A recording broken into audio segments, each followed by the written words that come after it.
Paulina, porque la Y ahí Paulina, llegó. ahí está Sí, Paulina. hola a todos. ¿Cómo Hola, estás, Hola, Paulina. Paulina? Estaba con problemas de audio hola y estoy Paulina. media enferma, así que voy a estar con cámara apagada porque estoy ahí como en cama. Uy, ¿por ¿COVID? qué estás con gripe? Sí, algo así. Sí, Ya, un virus, cuídate. yo creo que de mi hija o algo raro pero Ya. no terrible, Deberías ponerte, deberías ¿ah? ponerte mascarilla entonces. Deberías ponerte Claro, mascarilla sí, yo creo para que no sí, contagiarnos. Qué para no fome. contagiar Sí. ni a ustedes ni a nadie. Así que voy a Eh, estar acá, pero presente. sí, sí. No te preocupes, Paulina. Muchas Feliz gracias. de estar contigo, de saber que estás aquí. ¿Y Sí, la yo feliz. guagua ya se durmió, Está con Natalia? el padre. Ah, la mía está con el padre, la de la Ah, Natalia no sé. las dos están con guagua. O sea, no, la mía es más También, grande en todo caso, no es tan guau. también está con el padre en este minuto. Muy bien. Padres Muy del bien. mundo unidos, rescatad a las guaguas, dejadas a la deriva. Por sus Claro, Lo de la madres. por deriva sus lo malas encuentro madres. ya. Quedó Oye, registrado además. sí, quedó Quedó registrado. grabadísimo. Ya, bueno, pueden acusarme, pueden ir al tribunal. Yo ¿Cómo me es voy a tribunal? defender, me Al voy a tiro. defender. Al Tribunal Constitucional no. No, No. ese tribunal yo no, No cuenta. todo trabajo, no iría a pedir justicia, pero esto quedó grabado. Señor, Señor, Es una perdonan, no broma, saben lo hija. que hacen. Chiquillas, Zeus, Zeus ha pasado Trónida, tiempo. ampárame. Ha pasado tiempo en realidad, ¿no? El jueves Sí, pasado sí. fíjense que yo los eché de menos. Yo Cuando también amanecí, eché mucho de menos. cuando amanecí día viernes, dije, chuta, ¿qué será de los chicos? Pero en fin. ¿Cómo les fue con la lectura? A mí me interesa mucho saber cómo les fue con la lectura estos dos cantos tan extraños, por decirlo menos, ¿no? Eh, en donde finalmente aparece una gran duda, ¿no? Sobre la guerra, ¿no? ¿Qué está pasando en la guerra, ¿no? Eh, habría que pensar bien, ¿no? Habría que pensar que en el fondo lo que está ocurriendo, ¿no es cierto?, aquí, en estos cantos, tiene que ver fundamentalmente con el personaje ausente, que es Aquiles, ¿no? O sea, nosotros logramos mirar a Aquiles y logramos ver la importancia de Aquiles básicamente pegado a- en su ausencia, ¿no? En esta cosa en que quién se, quién disputa, ¿no? El lugar que él tiene, ¿no? Nos aparece un Diomedes, ¿no es cierto?, que parece ser el más grande, después se le acusa y se le recusa porque se vuelve a las naves, ¿cierto? Y Héctor se resiste a luchar con él, ¿no? Porque ha sido cobarde, ha salido corriendo, ¿no? Hay hay una exaltación extraña en el canto, ¿no? De cómo los personajes exaltan en el fondo el valor de la guerra, al mismo tiempo, ¿no es cierto?, que quienes propiciaron la guerra, de alguna manera, que son los dioses, ¿no es cierto?, eh, ahora no quieren la guerra, la quieren parar, ¿no es cierto?, bajarla, como se dice en buen chileno, ¿m? Y son los héroes, comillas, los que quieren demostrar sus grandezas, ¿no? En estas proezas, pero al mismo tiempo no pueden, ¿no? Es como, es extraño porque yo me he quedado pensando, hacía tiempo que no reflexionaba sobre esto, pero me quedé pensando en que de alguna manera se invierte la perspectiva, ¿no? En el sentido de que ahora son los seres humanos, los héroes, los que quieren la guerra a toda costa, ¿no? Y es fundamentalmente Héctor el que no quería la guerra porque en el fondo hacía la guerra solo para defender a su mujer, el que de pronto, ¿no es cierto?, se ve imbuido en esta cuestión, en esta fuerza incontenible, ¿no es cierto?, que le pone Ares, finalmente, ¿no? Y que pasa a ser el más brillante de los héroes, el único equiparable a Aquiles del bando de los troyanos, ¿no es cierto? Eh, y vemos que que hay una suerte como de, no sé si la palabra es confusión, ¿no? Pero ocurre algo, ahí está ocurriendo algo que no, que parece no ser el camino normal de la guerra, ¿no? Eh, Claro. ¿Cómo lo ven? ¿Cómo lo vieron ustedes? ¿Cómo lo sintieron? Porque como, A mí con estos dos cantos, bueno, con el séptimo en particular, no, con ambos, ¿sí? lo vi como en tono de teatro, como si aparecieran, porque hay unos espacios en que van a pelear, pero se tienen un tiempo de decirse cosas, y decirse cosas bien. Bien pesadita. Entonces como que aparecen, Menelao va a tratar de ir, pero Agamenón parece le dice, ¿qué vas a ir a hacer tú con Héctor? Y lo retrae. Entonces hay como bilateralidades, como me pareció como muy propias de un anfiteatro, así como bien eh, como Teatralizado. discursiadas, sí, bien discursiadas y como porque resulta como paralizar un poco la foto, ¿no? La imagen de esta contienda entre dos personas, Héctor y el que se le va a enfrentar, a Yante, mientras hay todo el ejército que rodea, como que se detiene el tiempo, como que se suspende. Eh, y eso lo encontré muy bien, me pareció particularmente eh, ident- eh, especial en esto. Bueno, y fuera que me reía a gritos con Zeus ¿Y y era? que estaba muy enojado con Atenea, pero a Hera no tanto porque ella siempre me hace las cosas imposibles, así que a ella como que le perdono un poco más. Y todavía claro. Parte, Mm. esa parte por mí la encontré ya, pero genial, genial, Claro. genial, genial, me maté la risa. Con la señora no me preocupo tanto, no me molesto No, tanto, con la porque viene señora no me, toda no la me, vida me con la está hija. molestando, estoy acostumbrado, claro. Es interesante esa visión, es interesante esa visión de la familia. Es un tema aparte, pero esa visión de la familia, cómo se repite en el fondo en el universo divino. Podríamos conversar sobre eso un rato más, pero lo que tú dices a mí me llama precisamente mucho la atención, porque en el fondo hay como una voluntad de ser el primero entre los héroes, ¿no es cierto?, en estas luchas singulares y mostrarse, ¿no?, como el mejor gallo de la cancha, ¿no?, para decirlo en términos más coloquiales, ¿no? Pero finalmente, cuando cae la noche, ¿no es cierto?, es como un alivio para todos, ¿no? Es como si se vieran compelidos a tener que Mm, creer que la guerra es maravillosa, ¿no? mm. Y a tener que creer también, Héctor, que él es el grande, ¿no? Es el más importante, pero es como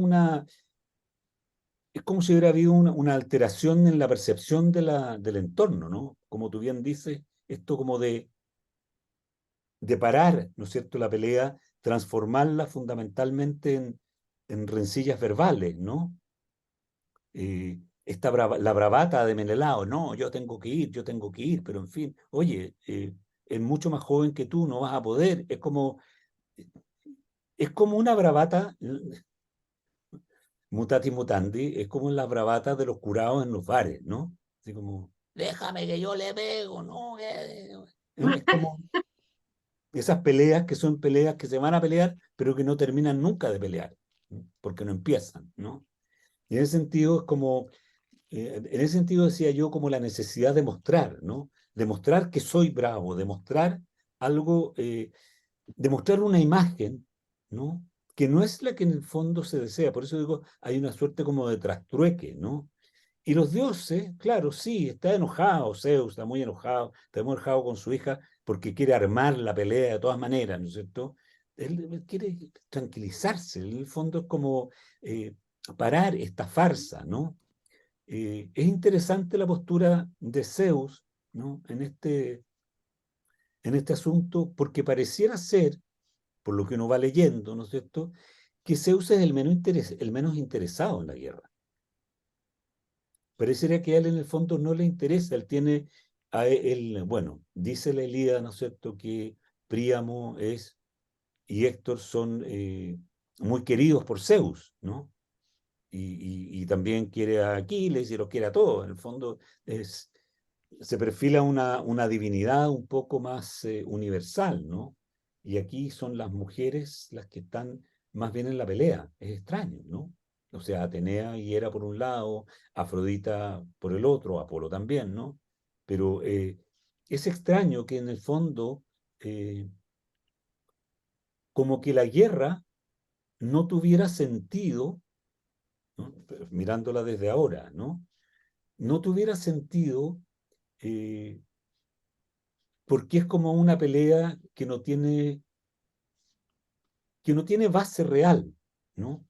Es como, pareciera ser un capricho, ¿no? Nos hablan de Hera como el capricho de Hera, que no sabe por qué las tiene contra los troyanos, que no se puede explicar, ¿no es cierto?, qué te han hecho los troyanos, ¿no?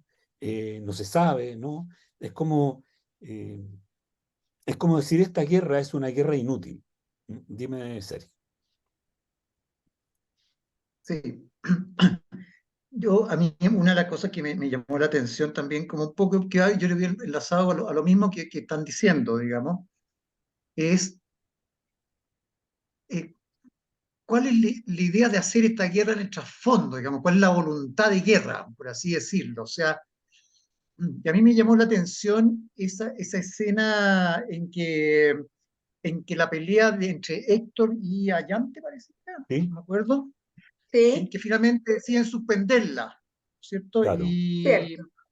Y los dos se tratan muy bien y somos muy amigos, incluso te voy a regalar mi espada y yo te voy a regalar esto y el otro. El Entonces cinturón. uno tiene la impresión como que las cosas podrían abuenarse, pero la verdad es que es un descanso para después nuevamente aparece la épica de la guerra, digamos, con todo lo que significa y con personajes sanguinarios y ese arquero que era como un elfo que mataba y mataba con flecha. Sí, Entonces, es curioso después cuando le plantean también a Paris que, bueno, entonces devolvamos a Helena, paremos esta guerra. Sí, Oye, devuélvela con los regalos, pero él no quiere. Él va a es lo mandarlo que. todo lo que les trajo, lo que a lo mejor le ofrecieron a él, pero él no está dispuesto y no queda muy claro por qué. ¿Por qué no quiere devolver a Helena? O sea, después de todo lo que ha pasado, todo lo que está pasando. Entonces, son como escenografías donde hay distintos niveles o distintas dimensiones de esta guerra que no queda del todo claro cuál es la fuerza de esta voluntad de guerra, por qué la hacen. Y si al final hay también una especie de lucimiento en la guerra, porque, y una necesidad de botines de guerra también. A mí me llama mucho la atención el énfasis que ponen en que se van a quedar con la armadura de Néstor, que es de oro, y se sí, van a ¿Sí? quedar con, no sé, el escudo de Diomedes, que es regalado por Hefesto. O sea, hay se mezclan distintos planos, pero que uno no entiende bien es la convicción más profunda de la guerra. Esa es la sensación que yo tengo. Y tú, perdona Sergio, y tú dijiste dimensiones y planos y le di y son dos palabras semejantes. yo creo que no, yo creo que no. O sea, Yo entiendo como eh, las dimensiones de la guerra. Hay una dimensión que podría ser una dimensión de obtener el botín, una dimensión de, de, de mostrar fuerzas. Hay dimensiones en ese sentido, lo digo yo, y ¿cuál fue la otra palabra? planos. Planos. Los Tú planos, las dimensiones, los dijiste la planos. palabra planos. Ya, ya. Sí, no sé, lo dije como quizá usarlo como sinónimo, pero a lo mejor no son sinónimos, no sé. Sí, no, bueno, yo no me detendría mucho en eso, sino que me detendría en algo que tú acabas de mencionar, ¿no? Y que está directamente ligado a lo que yo dije al principio, ¿no? Aquí el ausente es Aquiles. ¿Mm?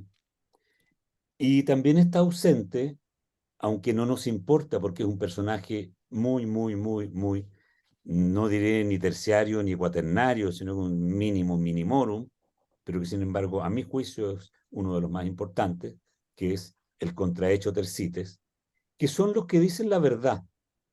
Ambos dicen la verdad, ¿no? Y dicen exactamente lo que dices tú. O sea, Tercite le dice, bueno, tú que eres, no eres aqueo, eres aquea. Ustedes que no pueden luchar llevan 10 años y lo único que han hecho es sacar botines de cualquier lado, ¿no es cierto? Y nos hacen además encima pelear a nosotros ponernos a la muerte para que tú te quedes, ¿no? Con todos los botines y qué sé yo. Y lo mismo le dice Aquiles a Agamenón, le dice, mira, ¿sabes qué? O sea, yo no tengo ninguna necesidad de estar en esta guerra, a mí no me interesa. ¿Mm? Aquí lo único que están haciendo es procurarse el botín, el oro, los calderos, ¿no? Finalmente, pareciera ser que efectivamente la guerra no tiene un propósito. No tiene un propósito más allá, precisamente, de ser una guerra de saqueo, ¿no? O sea, es un hecho, a mi juicio, un hecho de la causa que la economía micénica, ¿no? A la que se refiere, digamos, esta obra, es una economía que se sustenta en el comercio, digamos, de ganado, digamos, en la crianza de ganado, y fundamentalmente en la rapiña. ¿Ah?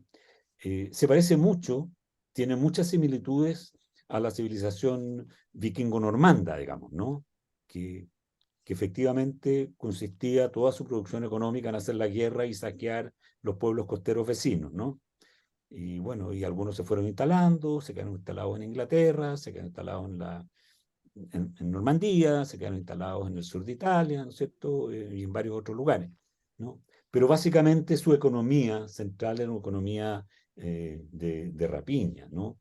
Es Pillaje, interesante, ¿cómo?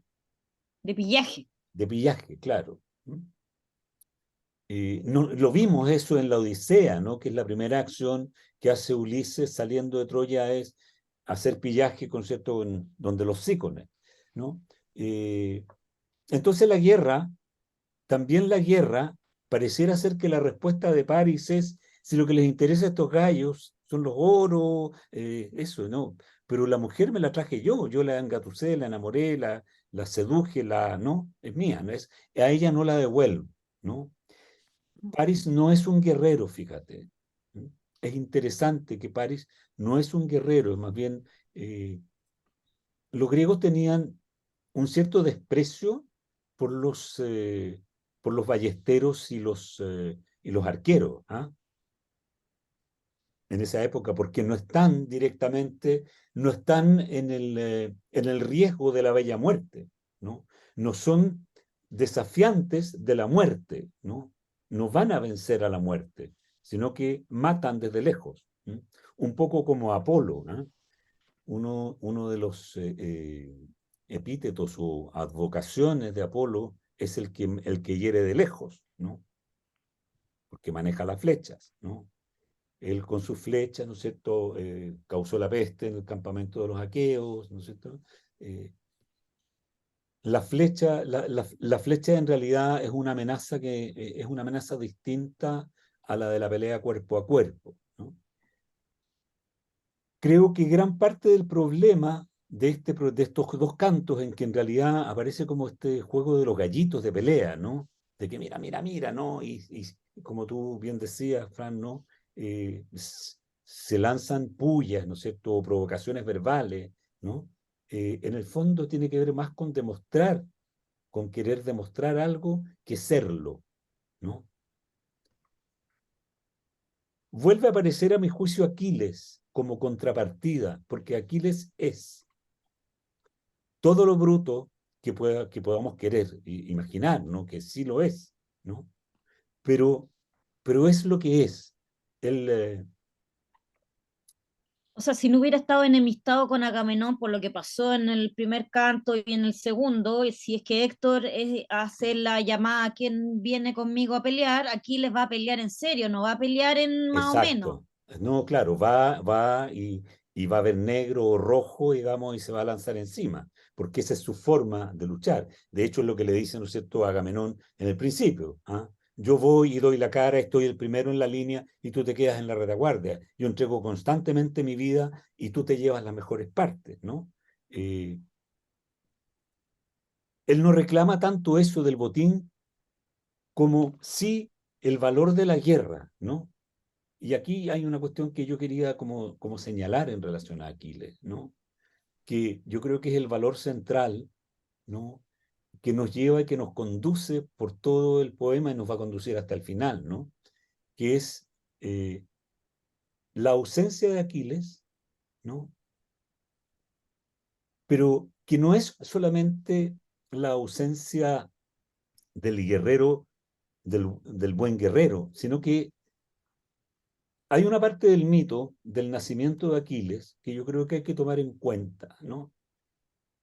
Aquiles nace de Tetis, ¿no es cierto? Nosotros vimos que Tetis va, ¿no es cierto?, donde Zeus y le toma la rodilla y la barbilla para pedirle, qué sé yo, ¿no? Y le dice ella, si tú te acuerdas del bien que yo te hice, ¿no es cierto?, devuélveme el favor, algo así, Sí. ¿no? ¿Cuál fue el bien que ella le hizo? Nosotros no sabemos, no nos preguntamos ese bien, ¿no? Bueno, pues resulta que en algún minuto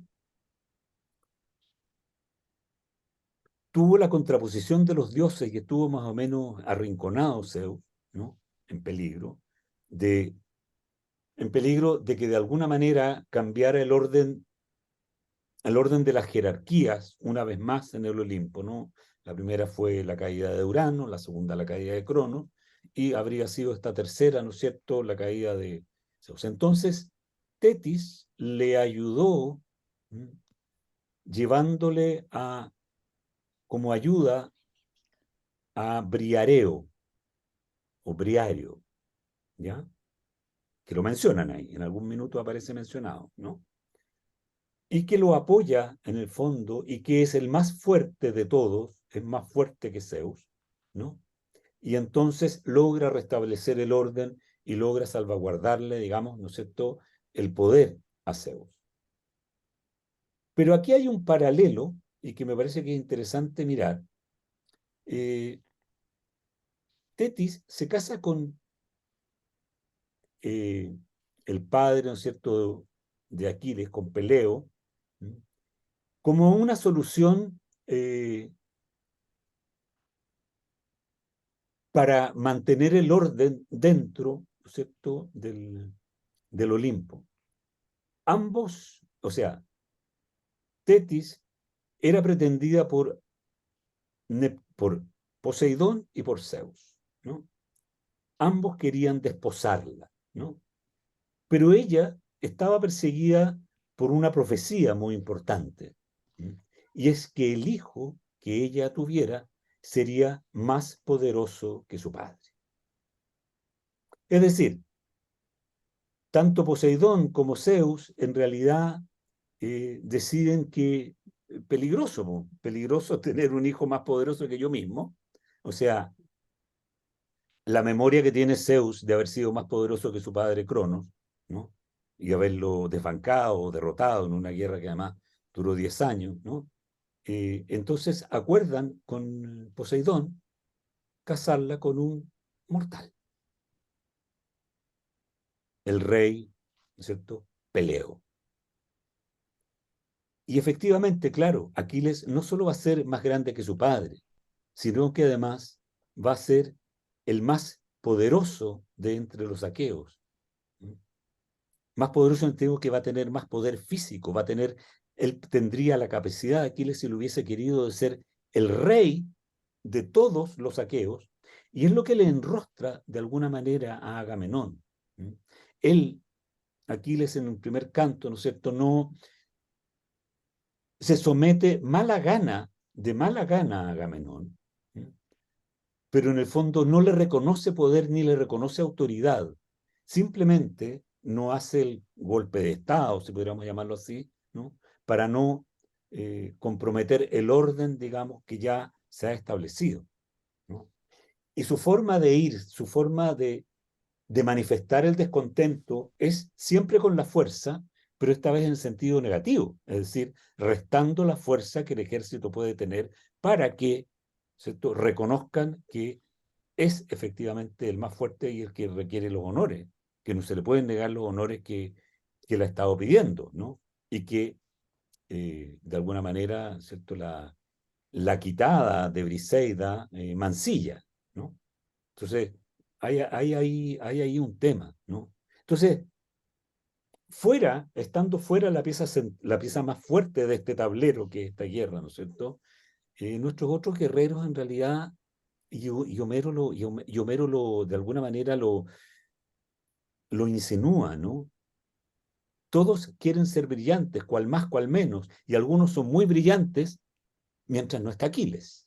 Diomedes es el más brillante porque no está Aquiles. Héctor es muy brillante porque no está Aquiles. Ajax, los dos Ajax son muy brillantes después de Aquiles. Ni hablar de Agamenón, no. Aquiles es el ausente presente constante, ¿no? Y es el parámetro de medición. Es decir, yo creo que si nosotros nos detenemos en el tema de la Bella Muerte, que creo que es un tema central en esto, ¿no? El único candidato verdadero a la Bella Muerte, así como el sumum, ¿no?, es Aquiles. Porque es el guerrero por antonomasia, es el único que de verdad no tiene temor, ¿no?, por lo que sabemos hasta ahora, de enfrentar a la muerte, él mismo lo ha dicho, ¿no? Y que va a caer en su lid, digamos, ¿no? Él sabe que guerreando va a morir.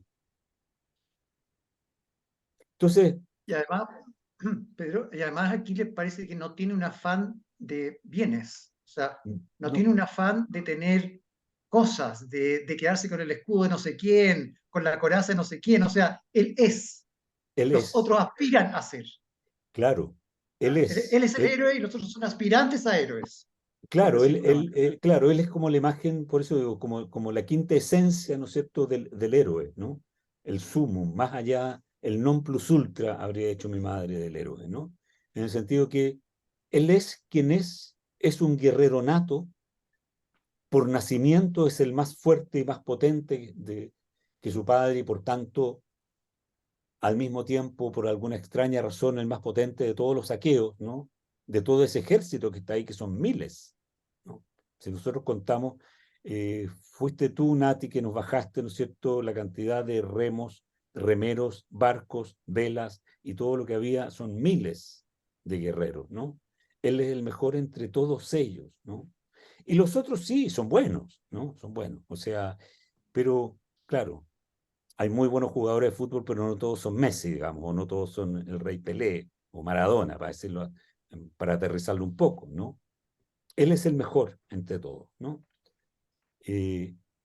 Pero no simula, y efectivamente, como tú dices, no tiene ningún afán de riqueza, no, él no va por el pillaje, él va por ser el mejor guerrero. Y él lo dice en un minuto, si mi único interés es guerrear, no tengo otro interés que salir a perforar con mi lanza enemigos o a cortarles la cabeza con mi espada, no tengo otro interés. Y se nos cuenta en algún minuto, ¿no es cierto?, lo terrible que él es en el campo de batalla, ¿no? ¿Cuántos muertos es capaz de dejar en una incursión, ¿no? En alguna parte se nos cuenta, ¿no? Y ya lo veremos más adelante, ¿no? Entonces, los otros no. O sea, Agamenón, por ejemplo, también brilla por su ausencia, ha brillado constantemente por su ausencia. Las únicas cosas que ha hecho Agamenón, finalmente, hasta Sí. ahora, es meter las patas. O sea, es un mal jefe, Agamenón. Aquiles habría sido un muy buen jefe, digamos, un muy buen general en jefe de esta expedición, pero no le corresponde a Agamenón, y Agamenón es un pésimo jefe, ¿no? Equiparable a algunos generales de la Guerra del Pacífico que son muy honrados, pero que lo hicieron pésimo, ¿no? No voy a decir nombre. Pero en fin, ¿no? Entonces, ¿cuál es el sentido de esta guerra? Es una pregunta que hasta ahora no tenemos respuesta, ¿no? Estas personas, claro, Héctor tiene, ¿no es cierto?, la preocupación de la defensa, ¿no?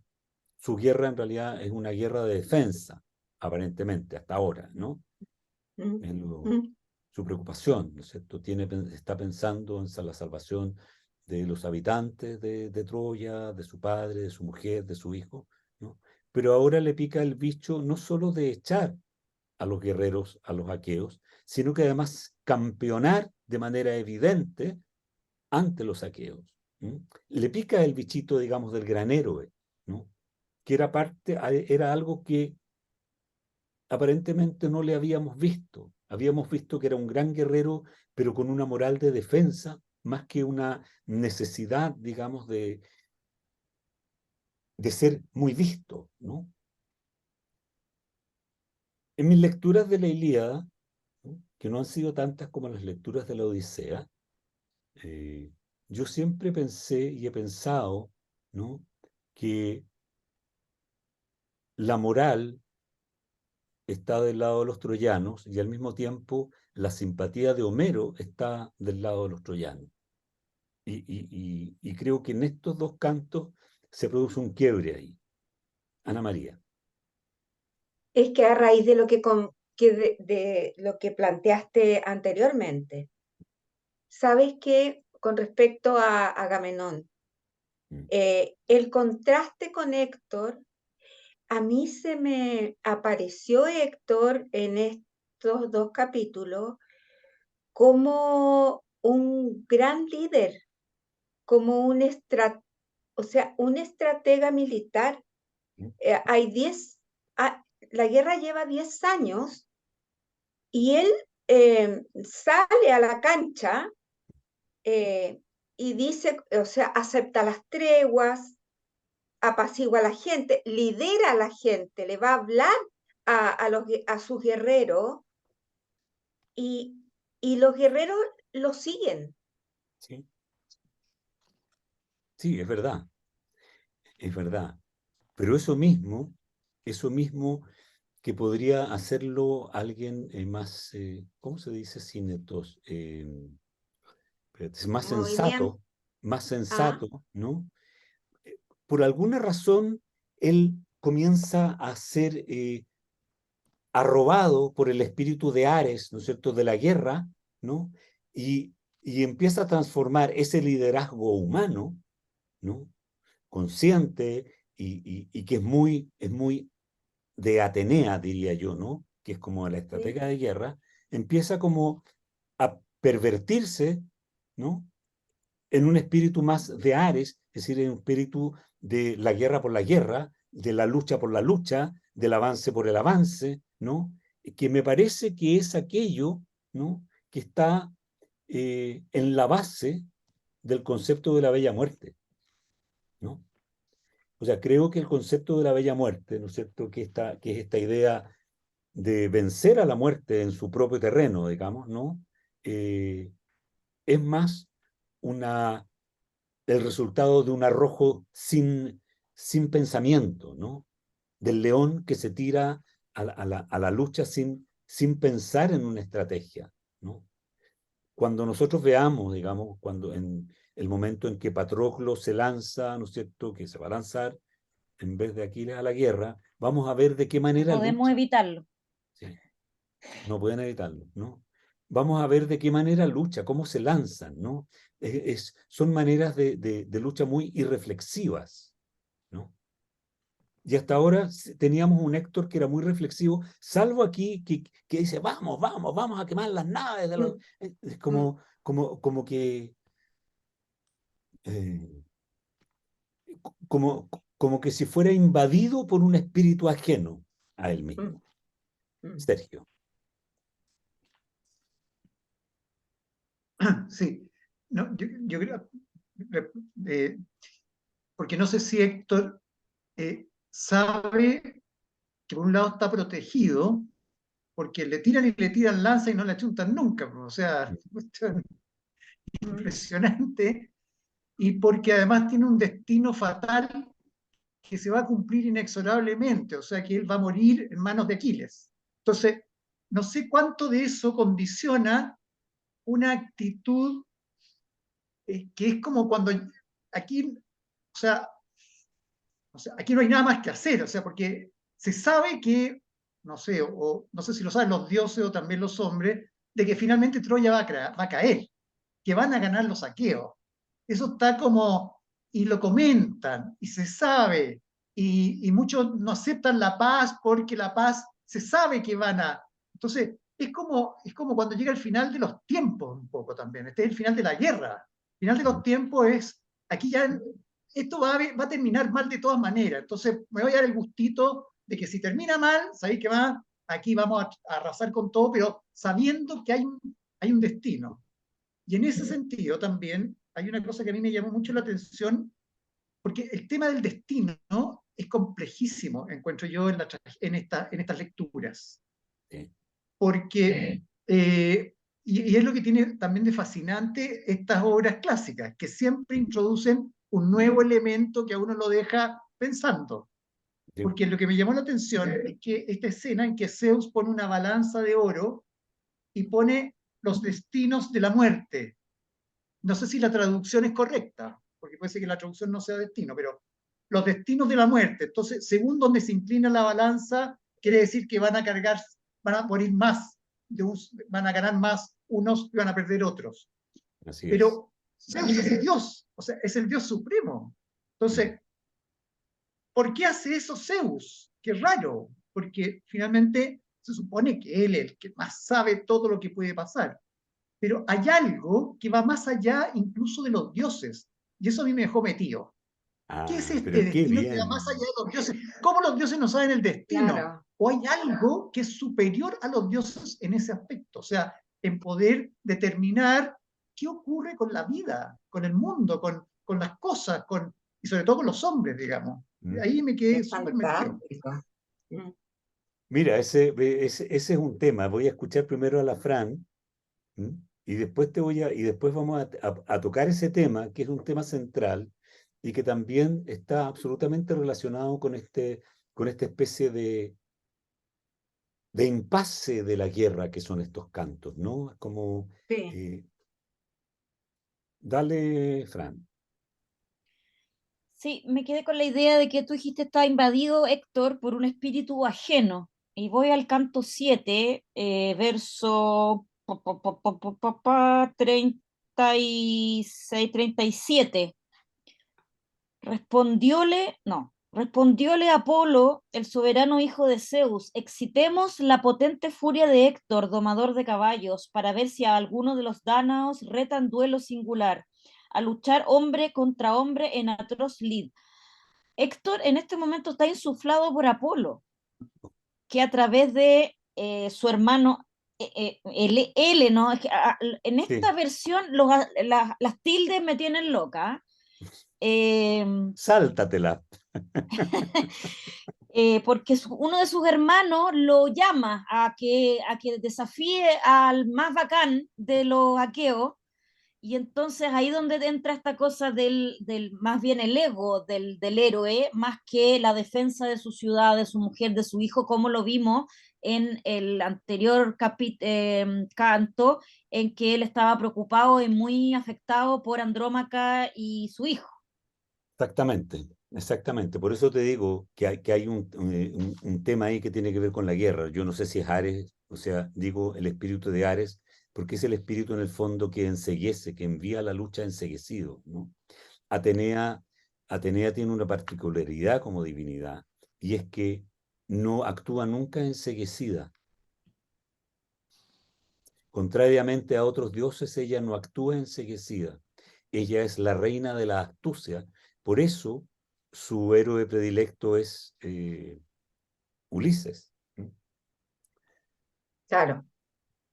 Ulises es el personaje incluso, ¿no es cierto? Lo vimos, ustedes no estuvieron, Ana María y Fran, ¿no es cierto?, en la lectura de la Odisea, pero nosotros lo vimos en la Odisea perfectamente como, en el fondo, Ulises es el rey de la astucia. Lo vemos aquí también, que es llamado, ¿no es cierto?, el mañero, ¿no? O el fecundo en ardides, o como de distintas maneras. Tampoco Ulises es alguien que se ciega Cuando Ulises va y golpea a Tersites, ¿no es cierto? No lo hace ciego, lo hace porque sabe que es la manera de aplacar, ¿cierto?, las cosas. Porque sabe que hay que mantener un orden, hay que restaurar un orden que el mismo Agamenón ha quebrantado cuando dice ya nos vamos, todo lo contrario de su sueño, ¿cierto? Que el sueño era que iban a tomar Troya, ¿no es cierto? Y él dice, no, nos tenemos que ir porque Zeus me visitó en sueños y me dijo que nos tenemos que volver. Y la gente se vuelve loca, quieren ir, y al mismo tiempo da la orden de que no los dejarán irse. Entonces armó un caos, ¿no es cierto? Ulises lo que hace en esa asamblea es ordenar el caos, ¿cierto? Le pega con el cetro en la cabeza a Tersites y se acabaron los reclamos. Punto, ¿no? Héctor, que no es, no usa las argucias del engaño, sino que usa la racionalidad de la verdad, ¿no? Y en ese sentido infinitamente más moral, creo yo, ¿no? Porque Ulises es mentiroso, Ulises vive mintiendo, uno nunca sabe qué es lo que de verdad piensa, ¿no? Está siempre maquinando, está siempre inventando cosas, ¿no? Héctor no. Y Héctor es muy medido, Héctor es muy sensato, ¿no? Y aquí pierde la sensatez. A eso me refiero, ¿no? Con que su alma queda invadida por una fuerza irrefrenable, ¿no? ¿Cuáles son esas fuerzas irrefrenables? Y aquí viene la pregunta que se hace Sergio, ¿no? ¿Cómo es esto de que los dioses no conocen todo lo que pasa? Bueno, aquí hay un tema, es un largo tema, es una discusión muy, muy larga que viene por lo menos desde el siglo, desde que se tradujo la Ilíada en el Renacimiento para adelante, ¿no? ¿Cómo es la aproximación a la religión griega? Nosotros venimos de una tradición religiosa, y perdónenme la digresión, ¿no? Nosotros venimos de una tradición religiosa absolutamente vertical, de mandos verticales, de una idea de un Dios omnisciente y omnipresente, eterno, es decir, eterno en el sentido estricto, sin principio ni fin. O sea, desde antes del Big Bang hasta después del próximo Big Bang, ¿no? Para decirlo así como en términos brutales o brutos, ¿no? Omnisciente. Nosotros nos enseñaban, yo no sé si ustedes fueron a misa cuando chicos, pero Dios está en el cielo, en la tierra y en todo lugar. Sí. Y Dios te está mirando, y aunque tú no, Dios te está mirando, ¿no? Los dioses griegos, no, además, nuestro Dios, digamos, nuestra divinidad monoteística, Yahvé, ¿no es cierto?, de quien es hijo Jesús, el Cristo, ¿no? Por lo tanto hay una continuidad ideológica, ¿no?, conceptual. Es además un Dios que revela normas y entrega normas de conducta. Es un Dios que revela formas de comportamiento que son las que debe tener el ser humano para estar congraciado con los dioses, con Dios, ¿no? Los dioses griegos no son eternos, son inmortales, pero no eternos. Nacen, tienen un nacimiento. Tampoco son omniscientes. Se engañan unos a otros aprovechando que uno está en el banquete en Etiopía, o el otro está en el monte Ida, o el otro está en los interiores del volcán forjando las herramientas. Pueden engañarse, ¿no? ¿Acaso no lo ves? Se preguntan entre ellos, ¿no? Pero hay algo que desconocen, y esto es lo más interesante porque creo yo que es lo que empuja al pensamiento griego a la investigación científica y filosófica. Hay una ley del universo a la que no puede escapar nada. Que la llamemos Moira, Mira, destino, fatalidad, hado, etcétera, es un nombre. Pero hay algo que ocurre, ¿no?, que hasta los dioses no pueden saber qué es lo que es, ¿no? Y es aquí donde entra la discusión, la vieja discusión acerca de qué significa, y que es una discusión que yo en lo personal vengo planteando hace muchos años, ¿no?, que es ¿por qué nosotros en el universo descendiente directamente del Imperio Romano, que somos la Europa más occidental, diría yo, ¿no?, ¿Mm? utilizamos la palabra destino, ¿no? Destino, ¿qué es el destino? ¿No es cierto? El destino es un concepto que trae aparejada, aunque de manera no consciente necesariamente, la idea de que los sucesos son inexorablemente concatenados unos tras otros de una manera no cambiable, de una manera específica y única, ¿no? Los griegos, y vuelvo a insistir en eso, los griegos usan una palabra que los romanos tradujeron por destino, pero que es una palabra distinta, que es la palabra moira, la moira, ¿no? No recuerdo bien cómo está en el griego clásico, no lo tengo aquí en este minuto a mano, ¿sí?, y no quiero interrumpir la clase, ¿no? Pero la idea, fundamentalmente, es la idea del espacio que a cada cual corresponde, ¿no?, de la porción a que cada cual corresponde. Lo que, a mi entender, ¿no?, puesto que es una palabra que se usa en la división de tierras, ¿no?, básicamente, la moira. Una moira es un pedazo, una moira es un ángulo, ¿no?, hasta el día de hoy, ¿no? Da la sensación, pareciera dar la sensación de que aquella moira, aquel espacio, es un espacio en el cual puedes desplazarte de distintas maneras dentro de eso, pero que tiene y aquí es la relación con la palabra, con un moros. Moros es un límite, pero es también la muerte. O sea, la gran fatalidad, ¿no es cierto?, del ser humano es que muere. Ese es el problema. Ese es el problema central, ¿no? Y los dioses sobre la muerte no saben, porque son inmortales, ¿sí?, pero tampoco saben su regla porque ellos nacieron. Es decir, no conocen el universo desde siempre y no lo conocen en su completitud, ¿no?, por más que quieran, ¿no? Zeus no necesariamente sabe lo que ocurre en las moradas de Hades, ¿no?, como tampoco necesariamente sabe lo que ocurre en las moradas de Poseidón, ¿no? Saben más o menos cómo funcionan, ¿no? Pero no lo saben todo.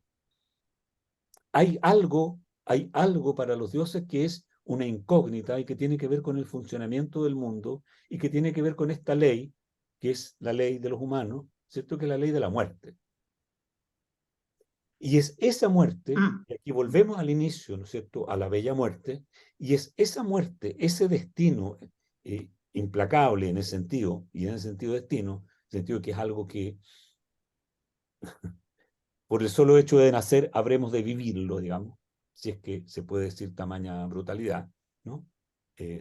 Por lo menos padecerlo, es la muerte, o sea, es algo ineluctable. Y no sabemos en qué minuto va a ocurrir, ¿no es cierto? Yo tuve un accidente en que podría haber ocurrido así, no fue afortunadamente, ¿no? Uno no sabe, ¿no? Y los dioses tampoco lo saben. Los dioses pueden hacer cosas propicias para que no ocurra, ¿no?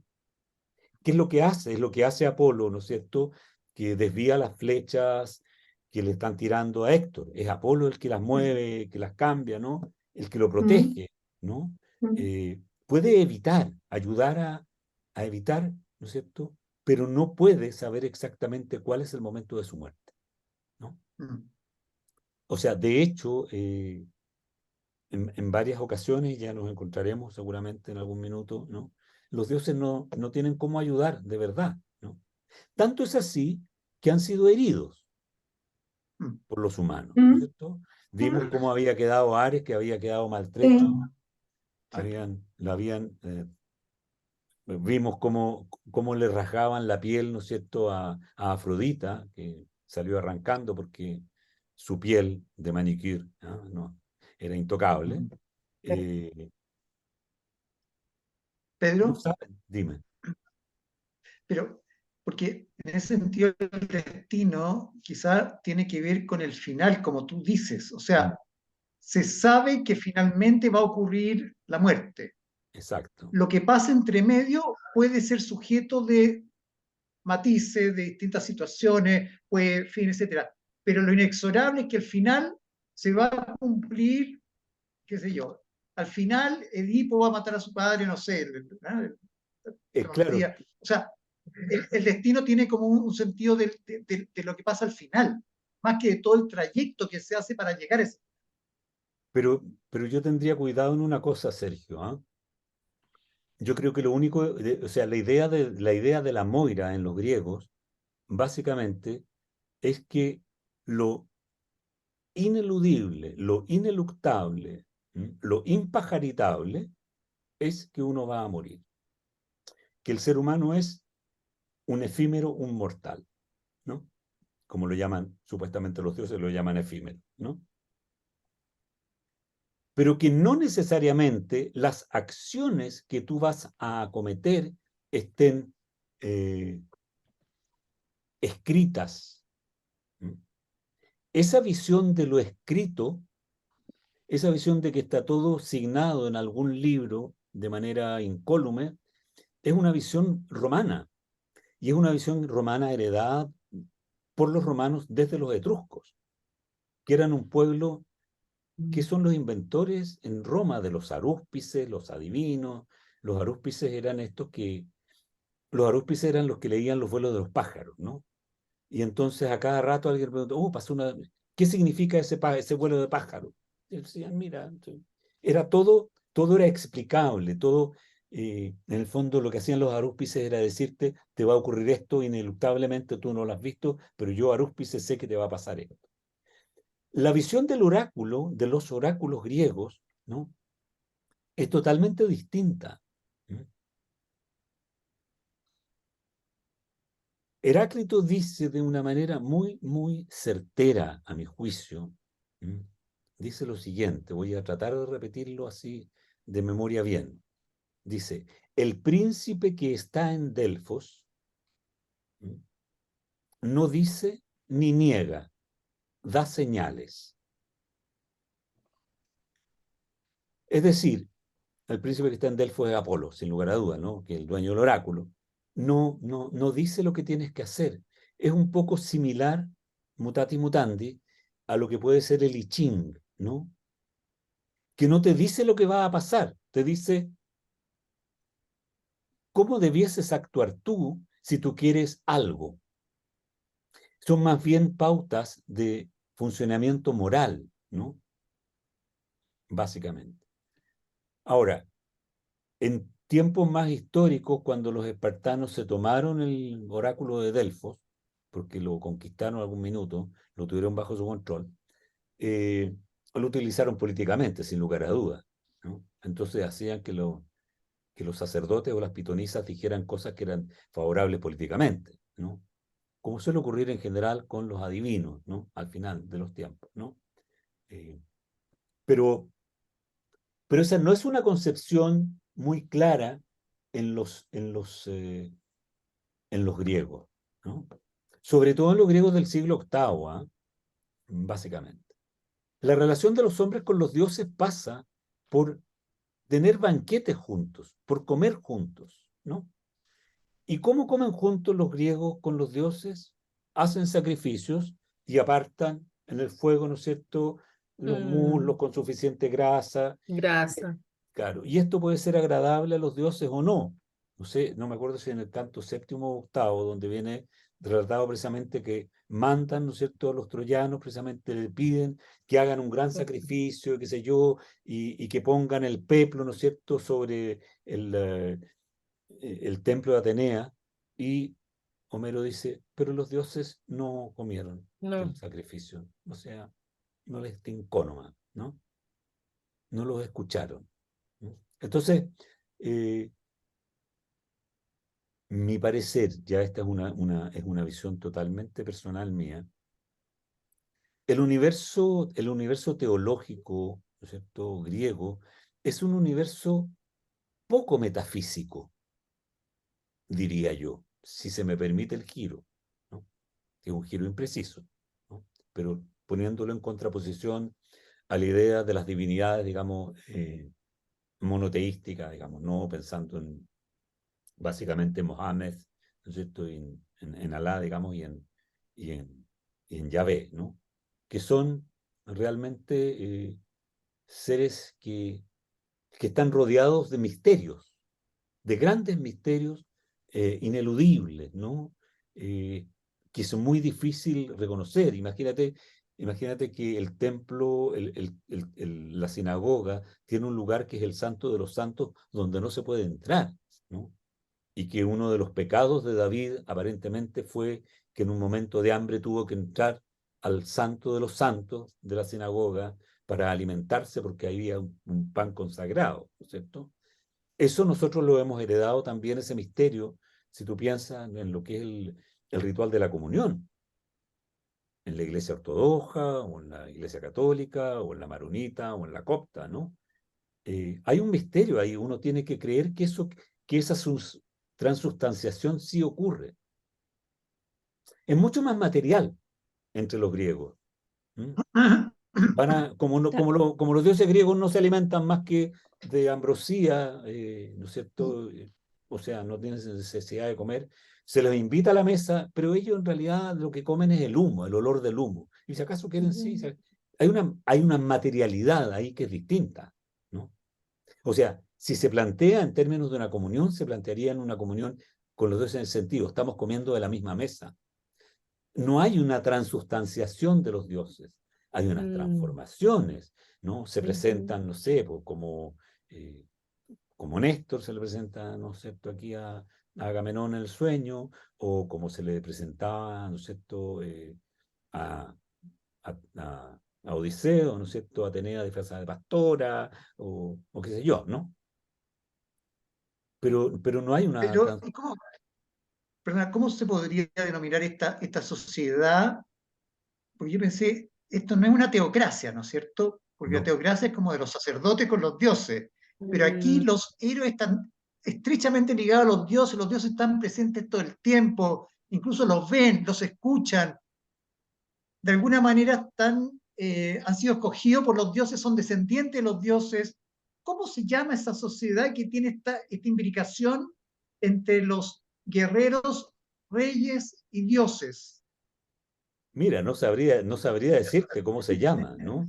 Nosotros la hemos Ya, conocido a lo largo del estudio de la historia como aristocracia, ¿no? ya. O como culturas palaciegas, digamos, ¿no? Pero es que Pero encuentro que el tema podríamos de los dioses ponerle va más nombre. allá de la aristocracia. Es Claro, como más potente el tema de los dioses. es muy potente, es muy, muy potente, y es un tema, y ojo, y ojo que es un tema que se va a transformar en un tema político eh, durante bastante tiempo hasta la Atenas clásica, en el sentido de quienes se reclaman descendientes, ¿no es cierto?, de héroes, ¿m? Que a su vez los héroes son descendientes de los dioses, ¿no? O sea, eh, los que se reclaman de herederos de Hércules, ¿no? Y claro, y Hércules es hijo de Zeus y de Alcmena, entonces es hijo de un dios, ¿no? Eh, Habría que buscarle un nombre, como bien dice Ana María, ¿no? Eh, yo Y no, es raro que no se lo hayan puesto. es probable que se lo hayan puesto, pero que no haya, que no haya, no se haya Permanecido. arraigado, claro, Mm. porque, o sea, la diferencia fundamental, a mi juicio, entre la sociedad griega y las sociedades semíticas, para ponerlo más claro, en términos de la relación con el entorno, es que la sociedad griega, o en general las indoeuropeas, tomando en cuenta también a los germanos, son realidades mucho más materiales. La visión del mundo es mucho más materialista que la visión semítica, ¿no? Eh, Más concreta y menos Claro, por eso digo menos idealizada. metafísica, digamos, ¿no? O sea, es raro, por ejemplo, es muy raro encontrarse en la mitología griega con sucesos como, no sé, no me acuerdo si es Abraham o alguno de estos patriarcas, o Isaías, ¿no? Que en medio que en medio de su fuga de Jerusalén, ¿no? Se pone a llover, pero él tiene que dormir, y justo donde él duerme no llueve, ¿no? O donde aparece el maná del desierto, ¿no? O una serie como de sucesos mágico-milagrosos o milagroso-mágicos que contravienen las leyes de la naturaleza, ¿no? Del universo griego son sucesos muy raros la contravención de hechos naturales. ¿Mm? Y es ahí donde aparece la ley y es ahí donde yo creo, ¿no? Lo que te decía en un principio, ¿no? Que Zeus efectivamente hay algo que no conoce y es la ley profunda del universo. Mm, Y lo que sabe sí, lo que sí es cierto es que los mortales o efímeros van a morir. mm. Y entonces, claro, ve la balanza porque la balanza no la maneja él, la balanza la manejan Ah, otras fuerzas, ¿no? Que le dicen, que le muestran en el fondo, en este ejercicio, mm, qué es lo que va a ocurrir. Por eso no son deidades ni omnipresentes, ni mm. omniscientes, ¿no? Y que pueden ser engañadas entre ellos, ¿no? Ni buenas, eternamente buenas. No, Mm, tampoco, tampoco. mm. O sea, imagínate que Hermes le roba sus vacas a Apolo, esta es otra historia, ¿no?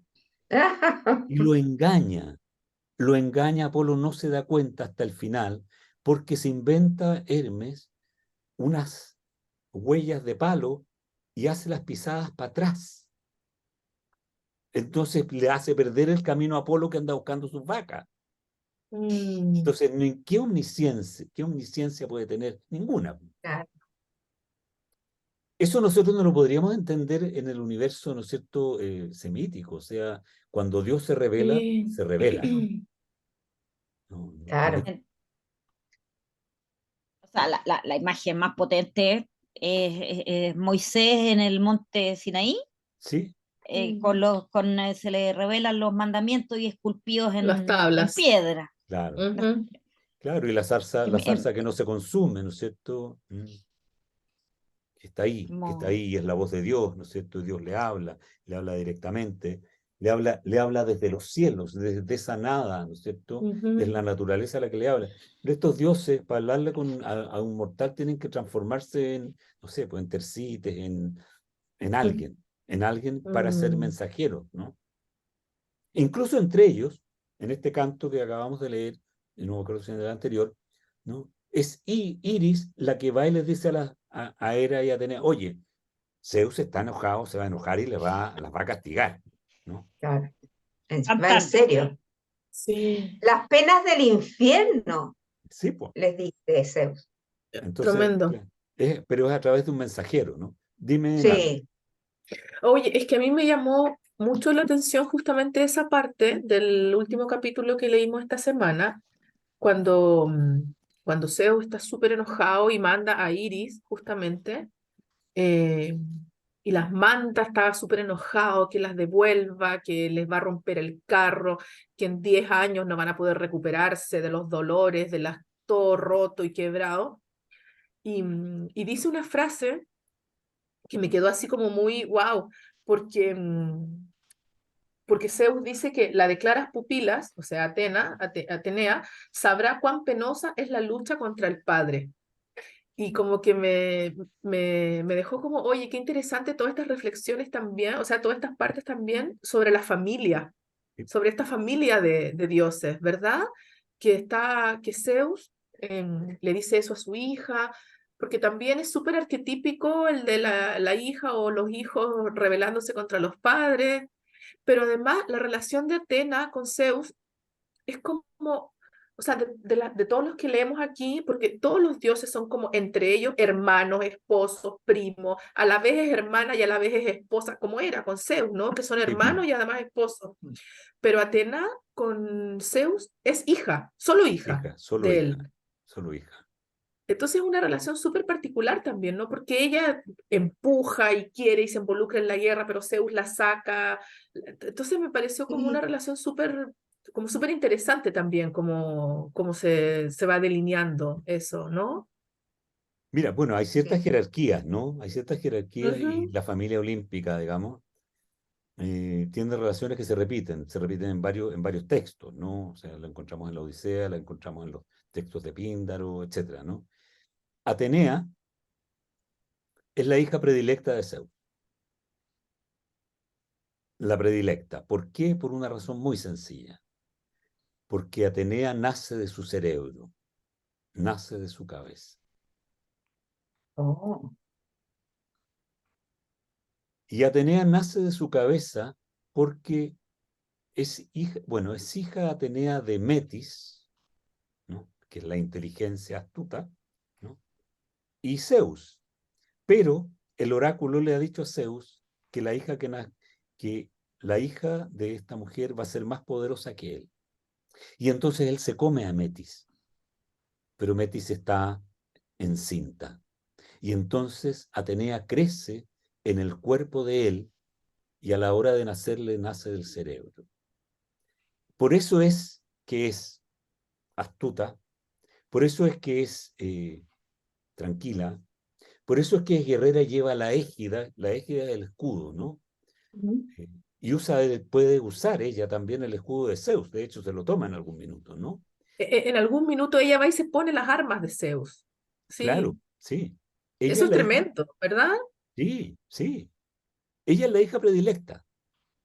Y por supuesto, claro, también también son retados los hijos predilectos, ¿no? O sea, creo que es una experiencia que todos han tenido, ¿no? Sí, yo creo. Sí, pues, Pero, súper. Sí, mamá, tú y, retas a mi hermano harto. y por eso Zeus también dice, mira, ¿sabes qué? Me carga pelearme con ella, con Atenea, no soporto, porque la otra ya venimos peleando y que le conozco los rezongos desde Exacto. tiempos Dice, Y me inmemoriales. lleva la con, contra todo el tiempo, Claro. dice, claro. con Hera no me indigno ni me irrito tanto porque siempre suele recriminarme en lo que diga. Ujú. Suele, o sea, siempre, desde tiempos inveterados, Desde que el ¿no? mundo es mundo. Claro, Mundo, entonces, claro, claro, es como la imagen de la suegra o de la señora, no sé, ¿ah? claro. Como el estereotipo de los chistes, ¿no? Y es efectivamente un tema de familia, hay una familia ahí, hay Ujú. un hermano de Atenea, ¿no es cierto? Eh, que es Hefesto, que en realidad tapa la batalla al combo, como se decíamos en el colegio, ¿no? Eh, Es el de los pero 7 trabajos, ¿no? ¿Efesto? ¿O ese es Hefesto, Heracles? No, no, ese es ese era, Hércules. ese era. No, Ah, Hefesto es el me herrero, confunde. ¿ah? El herrero, pero Ya, él. que como Zeus lo tiró de arriba del monte Ida, él Quedó tiene una cojo, pata, ya. quedó cojo, Quedó Cojo. patizambo. quedó Sí. patizambo. Y para más remate, ¿no es cierto? Es el marido de Afrodita, ¿no? Que vive Mm, engañándolo con Ares, que le pone ¿no? los cuernos, exacto. Pero Claro. también se mete con Hermes. Se mete con todo, sí, es que ella es el amor, ella es amorosa. El Ella es amor y la pasión. poliamorosa, como dirían Es hoy en día. poliamorosa. ¿Cómo se diría hoy día? Claro. Pedro, ¿existe un árbol genealógico? O sea, sí, o sea, a ver, sí existe y no, no existe. Mm, ¿En qué sentido? No te desesperes. Mira, existe en el sentido que en la teogonía Hesíodo establece un árbol genealógico.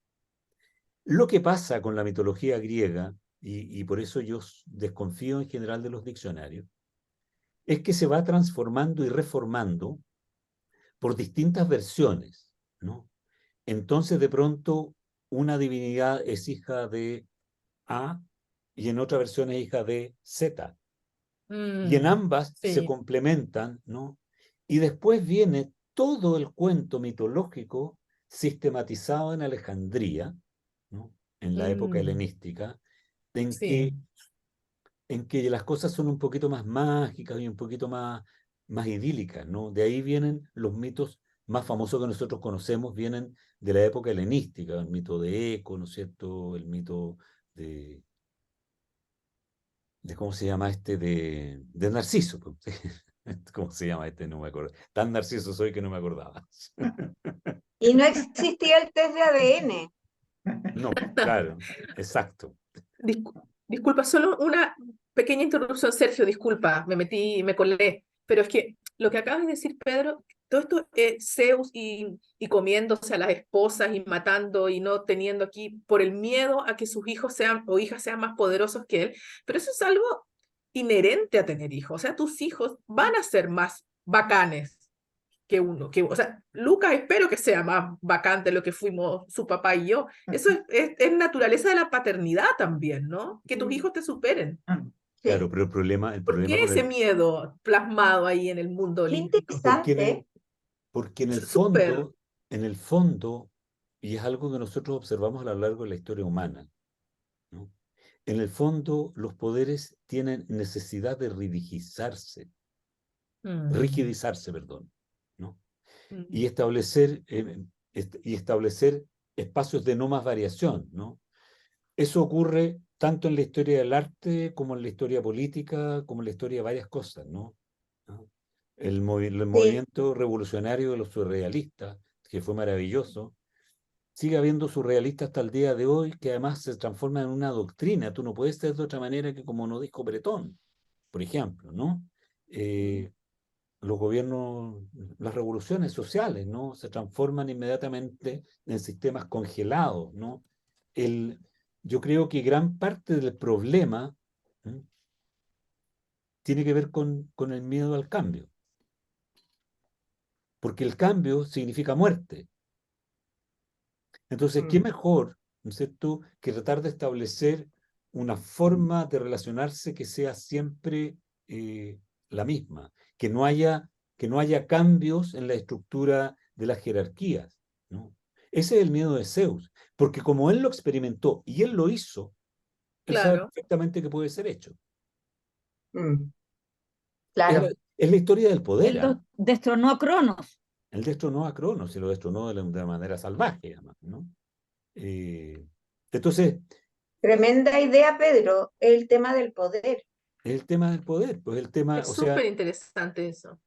pero es que el mismo, es un concepto muy parecido, es un concepto súper parecido al de la Bella Muerte, porque la Bella Muerte, si recuerdan, es, ¿no es cierto?, esa muerte que ocurre en el momento más esplendoroso de la vida, ¿no es cierto?, y que detiene el tiempo en ese momento esplendoroso. Y por eso viene la gloria. O sea, el problema pareciera ser que, bueno, esta es una vieja tesis mía, ¿no? El problema fundamental del ser humano es el tiempo y la muerte. Digo, una teoría mía, lo que tiene que ver con todo, la civilización griega gira en torno a ese problema y nace pensamiento a partir de ese problema. Por eso los dioses, creo yo, que no tienen importancia, hay leyes más primordiales que son las que hay que investigar. Mm, mm. Por eso, y me estoy yendo a otro lado, pero por eso, ¿no es cierto?, mi admirado filósofo Protágoras, como dicen los griegos, decía, de los dioses no puedo hablar porque el tema es muy oscuro y la vida muy corta. Con lo que quería decir que los dioses que están bien allá, que estén, pero nuestro problema es acá.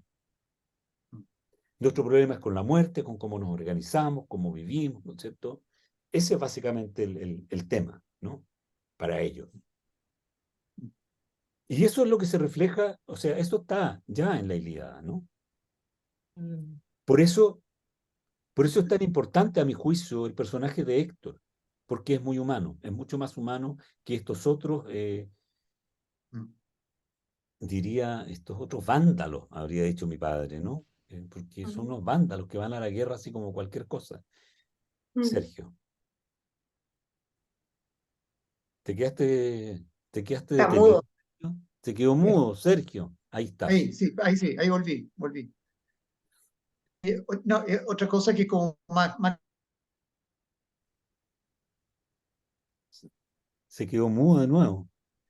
Sí. Estás ahí, es como el espiritismo. Vamos, Sergio, tú Estás puedes. ahí, estás ahí. Estás Háblanos, con háblanos. nosotros.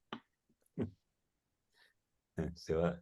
Pucha, BTR. No, BTR exacto. No es el momento para quedarse mudo.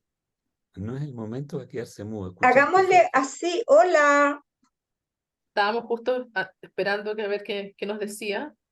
Mira, Pucha, ahí se salió, fue, Salió, ahora va a pero va a volver, volver. ¿no? Va a Yo creo que volver, tiene que volver, pues tiene que decir lo Sí. que está estaba haciendo diciendo. ingentes quería- esfuerzos para Yo volver. quería volver sobre la idea de Zeus, Cronos y Atenea, de cómo todo esto, bueno, sigue, me imagino que Freud se hacía un asado con todos estos personajes, porque el matar al padre, vencer al padre, Sí, pues. Eso el tienes que psicoanálisis conversarlo, debe... eso tienes que conversarlo no conmigo, que no soy un especialista, sino con otra persona que tú también conoces y muy bien.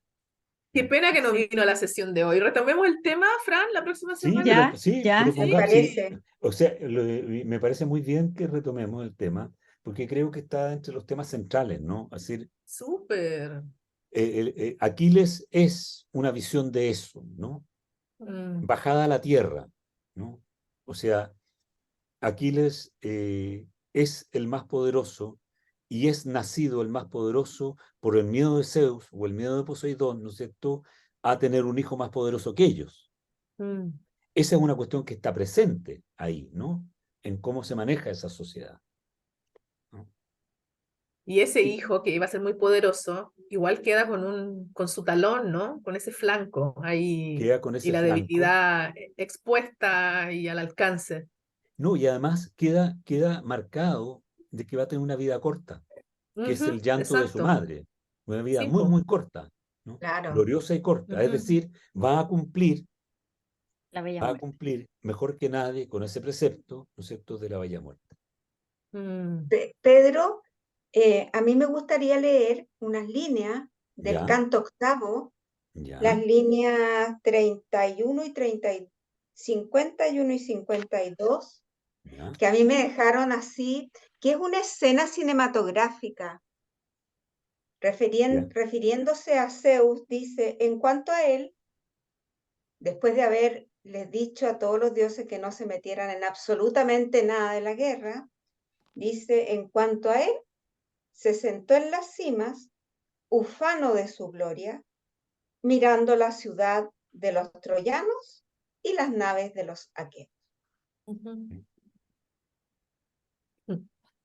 A mí esas dos líneas, yo me imaginé una película, mientras la Francisca se imaginaba que estaba en un anfiteatro, yo me imaginé que estaba en un plató viendo una escena. ¿Sí? ¿Ves tú que él se involucra y no se involucra, como que mira de Sí. lejos Ujú. y en realidad es como, esta es una pelea entre las hermanas ahí, Los chiquillos. Afrodita, las chiquillas, Sí, exacto. me meten a mí y tengo que meterme, pero no quiero meterme y me meto, cuando me meto y vino Tetis y me pidió y bueno, ya, le debo, se la debo, bueno, en fin, es como, pero Pero aquí se vistió, o sí, sea, pues, la descripción de toda la vestimenta antes de irse a la cima es increíble. sí, pues él se prepara para ver eso, para gozar del espectáculo que hacen sus Mm, hijas, ¿no? Ahora, mm, La ignora. claro, yo creo que es bien interesante este punto que tú estás mencionando, ¿no? Que es un poco lo que hemos mencionado durante toda esta sesión, ¿no? Que tiene que ver con la distancia de los dioses, ¿no? Cómo los dioses, en el fondo, son distantes y al mismo tiempo juegan con los seres humanos, mm, ¿no? Son parte, digamos, de sus ocupaciones porque también están bien aburridos, ¿no? mm, O sea, los dioses necesitan a los seres humanos, ¿no? Por una parte, aunque no los necesiten, ¿no? Mm, O sea, les dan ganas de borrarlos de una plumada, pero al mismo de un tiempo plumazo. lo necesitan. Poseidón va a comer asado con los etíopes, ¿no es cierto? Le hacen banquete, el otro se va al monte Ida, etcétera, ¿no? Y Se así se enamora. mueven, se enamoran, ¿no es Se cierto? enamoran. Tiene sus flechazos, Zeus va para allá, va para acá, Ares igual, le viene la locura y quiere armar la guerra y quiere ver cómo corre la sangre, ¿no es cierto? A Afrodita veces quiere... parece que tienen un poco de envidia de los humanos también, ¿o no? Bueno, sí, o sea, es que yo creo que hay una envidia ¿Volviste, recíproca. Sergio? Sí, volvió y está Mm. esperando hablar. Porque Te doy al tiro la palabra. Creo que hay una envidia recíproca y yo creo que eso es algo Mm, bien interesante porque precisamente la relación, vuelvo a la bella muerte, la idea de la bella muerte nace desde la envidia a los dioses, que no mueren. claro. Ujú. Mm, Los dioses no mueren, son inmortales y nosotros tenemos esa desgracia. ¿Cómo vencemos esa desgracia? Porque en el fondo la desgracia no es solo la muerte, también es el deterioro que va produciendo la edad. mm, Y eso Claro, es lo que hay que vencer, ¿no? Es decir, claro. cómo mantener la belleza, ¿no?